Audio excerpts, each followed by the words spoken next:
Salam əziz izləyicilərim. Mən bu günlərim kabaçki yeməyi bişirəcəm.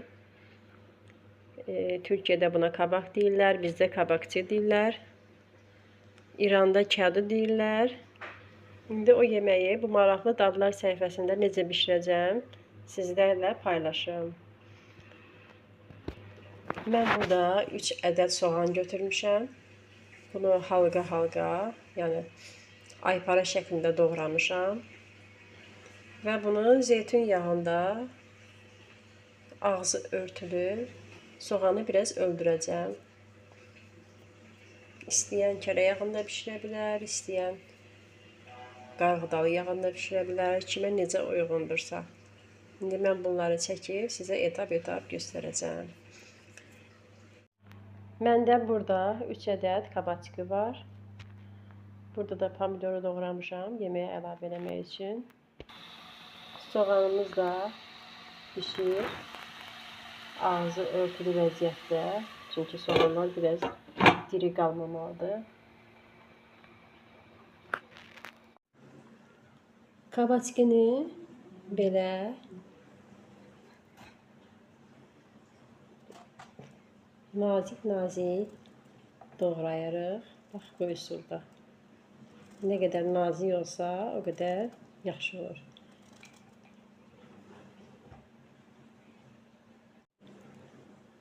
Çox faydalı yeməkdir. Bişirin, yeyin. İstəyən sarımsaq qatığı ilə yeyə bilər. Uşaqlara belə versəniz, çox xeyirlidir. Yay fəslində daha çox olur. İndi bilmirəm, indi yəqin ki olar Azərbaycanda da. Mən hazırda Azərbaycanda deyiləm. Burada boldur. Mənim səhifəmi izləyin, əziz izləyicilərim, takib atın. Abunə olun. Sizi maraqlı yeməklərlə tanış edeyim.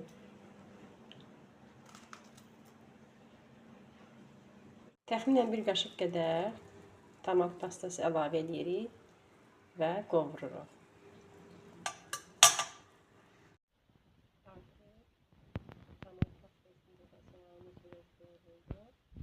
İndi isə pomidorları, doğradığımız pomidorları əlavə edirik. Pomidorları əlavə edirik.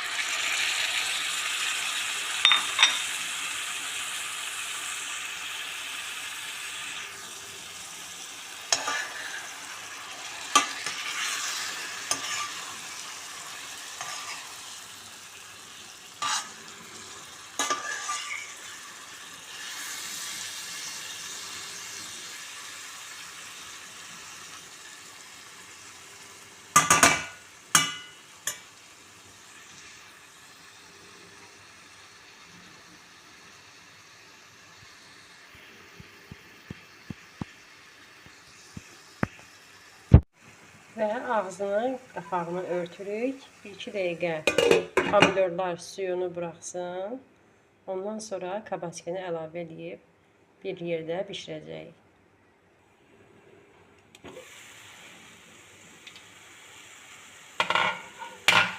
İndi isə kabaçkiləri əlavə edirik yeməyə. Qarışdırıb ağzını örtürük, qoyuruq alçaq odda pişməyə. Belə qarışdırdıq. İndi isə qapağını qoyuruq. Çox gür olmayan ateşdə pişməyə başlayır. Baxaq görək yeməyimizin vəziyyəti necədir. Pomidorun suyunda belə gözəl pişir. Ağzı örtülü vəziyyətdə. Duzunu da əlavə eləyərsiniz. Mən əlavə elədim. Yeməyimiz artıq hazırdır. Siz də hazırlayın, yeyin. Səhifəmə takib olun, bəyənin. Yeni maraqlı dadlarla gələcəm yenə.